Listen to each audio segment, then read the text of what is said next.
Political, entertainment, sports और हर तरह की न्यूज़ के लिए फेस न्यूज़ चैनल सब्सक्राइब करें और इंस्टेंट अपडेट्स के लिए बेल आइकन जरूर दबाएं।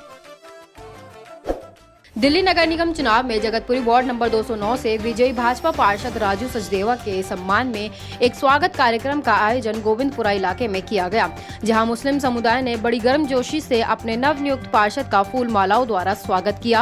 सोनम बेकर्स के सीएमडी हाजी रियाजुद्दीन अंसारी के नेतृत्व में आयोजित इस कार्यक्रम की अध्यक्षता हाजी अकबर अंसारी ने की। इसके अलावा हाजी मुबीन अंसारी, फेस ग्रुप के chairman doctor Mushtaq Ansari, all India education के महासचिव मोहम्मद इलियास सैफी, हाजी महबूब अंसारी, हाजी अबरार अहमद, जावेद पठान, खुर्शीद अंसारी, मोहम्मद साजिद, नईम अहमद, नसीमुद्दीन, हाजी फैयाज अहमद, हाजी मोहम्मद फारूक, सैयद सलमान, कुंवर अजमत अली, अनवार चौधरी, मोहम्मद अखलाक, महबूब अंसारी आदि गणमान्य व्यक्तियों ने विशेष अतिथि के रूप में अपनी उपस्थिति दर्ज कराई। मैं आपका बालक हूँ भैया, बार बार कहते हैं पार्षद पार्षद पार्षद, मैं सेवक हूँ आपका ही, मैं आपका बेटा हूँ, बेटा बनके सेवक भाई अपने निगम पर रिस्पेक्ट लेनी चाहिए। आप मेरा कान पकड़े काम कराओ, मुझसे भी काम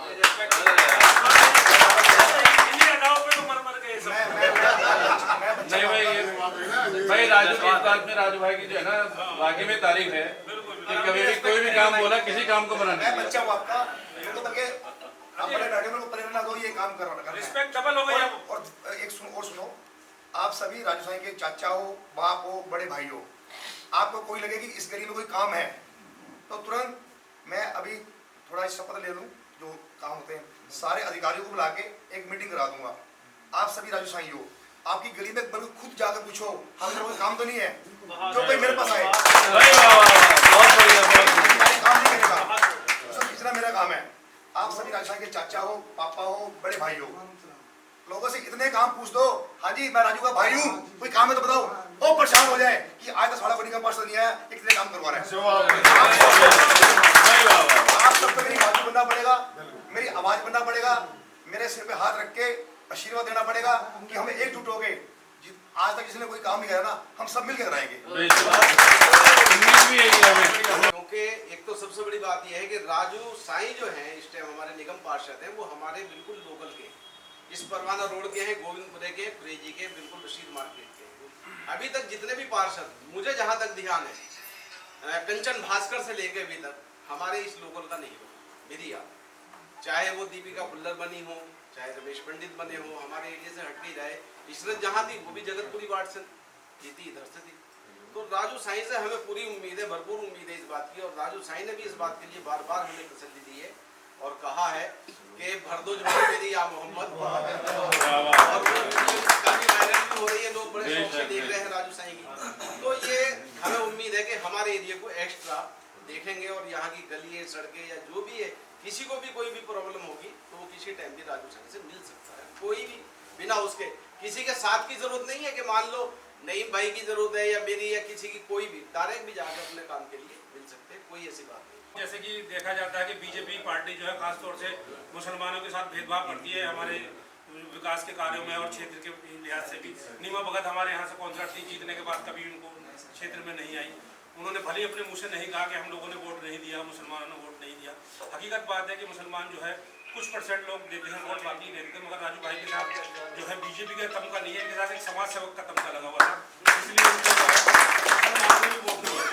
तो दीपक भाई की शिकायतें तो सब लोग जानते हैं कैसे करते रहे, जो यहाँ से कौंसलर थे। जब भी कोई आदमी यहाँ से गया तो उन्होंने सीधे सीधे यही कहा कि भाई हमें तुम लोगों ने वोट नहीं दिया, हम तुम्हारा काम नहीं करेंगे, जिसको वोट दिया उससे काम कराइए। बहरहाल मुझे उम्मीद है कि ऐसा यहाँ नहीं सुनने को मिलेगा। ये हमारे बीच के आदमी हैं, वो थोड़े से बाहर के थे और थोड़े से कुछ दूसरी सोच के आदमी थे। ये पार्टी इनकी जरूर दूसरी है, मगर ये सोच के बहुत बढ़िया आदमी है, ऐसा मेरा। चूंकि ये आप किसी ने वोट दिया नहीं दिया, मगर ये सबके प्रतिनिधि हैं, पूरे क्षेत्र के प्रतिनिधि हैं। तो क्षेत्र की सबकी समस्याओं का समाधान करना जो भी इनकी जिम्मेदारी है, वो इनकी जिम्मेदारी बनती है। तो ये ऐसा विश्वास है कि जो है पूरी जिम्मेदारी के साथ काम करेंगे। और जो है बाकी सब लोग इनसे वाकिफ़ हैं। इस टाइम स्वागत का मामला है तो इनसे ज़्यादा बातें तो नहीं करनी, इनकी स्वागत की है। मेरी तरफ से भी आपको एक बार बहुत बहुत बधाई। होता है तो बड़ी गहमा गहमी होती है, हर किसी की अपनी अपनी पसंद होती है। एक आदमी कहता है मेरा कैंडिडेट जीतना चाहिए, एक आदमी कहता है मेरा कैंडिडेट जीतना चाहिए। लेकिन अक्सर मैं अमूमन फेसबुक पे बैठता नहीं हूँ, पर जब कोई ओकेज़न होता है तो बैठता हूँ, कभी त्यौहार त्यौहार वगैरह या चुनाव हो रहा है, कोई इंसिडेंट हो जाता है मुल्क में होता है तो बैठता हूँ। और मैं चुनाव निमटते एक बात ज़रूर लिखा करता हूँ कि जिनकी लड़ाई होनी थी हो गई, हम आपस में लड़ाई ना करें और सब बैठ करके एक साथ चाय पिएं। तो बहरहाल जीतने वाले जीतते हैं, हारने वाले हारते हैं। और जिस मज़हब को हम मानते हैं, मज़हब इस्लाम, उसने हमें ख़ास तौर से ताकीद की है कि मनसब पे बैठे हुए आदमी का एहतराम करें। बस शर्त यह है कि वो आपके दीन के आड़े ना आए। तो ऐसा होता भी नहीं है, वो कुछ ऊपर की बातें होती हैं अपनी अपनी राजनीति चमकाने के लिए, जो उल्टी उल्टी बातें करते हैं, उनका काम है, जिसका वो काम, उनका जो काम है वो अहले सियासत जाने। मेरा तो पैगाम है, जहाँ तक मेरा तो पैगाम मोहब्बत है, जहाँ तक पहुँचे। तो जो मज़हब हमारा कहता है कि जब एक आदमी मनसब पर बैठ जाता है, हमें उसका एहतराम करना ही चाहिए, हमारे पर लाजिम हो जाता है। तो आज से राजू सचदेवा जी की वो एहतराम की का सिलसिला यहाँ से शुरू होता है इंशाल्लाह। और मैं कम से कम अपनी तो गारंटी देता हूँ कि मैं इनका एहतराम करूँगा। अक्सर ऐसा हुआ है, जैसे दीपक मल्होत्रा थे, मेरे 5 हुआ करते थे, जब भी मिला करते थे, और मैं दीपक कहकर की आवाज़ लगाया करता था। लेकिन जिस दिन वो काउंसलर बने, मैंने उन्हें कभी भी नाम लेकर नहीं पुकारा, पार्षद जी कहकर ही पुकारा।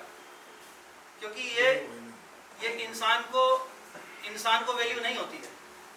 असल में ये वैल्यू होती है कि जिस मनसब पर वो बैठा है वो हमारा नुमाइंदा बन गया, और नुमाइंदा बनने के बाद अगर हम उससे मोहब्बत से पेश आएंगे तो वो हमारी ज़रूरतों को आगे तक लेकर के जाएगा। और काम जो रुकते हैं वो बहस में रुका करते हैं, कभी भी मोहब्बत में कभी किसी का काम नहीं रुकते देखे होंगे आपने, कभी नहीं रुकते देखे होंगे।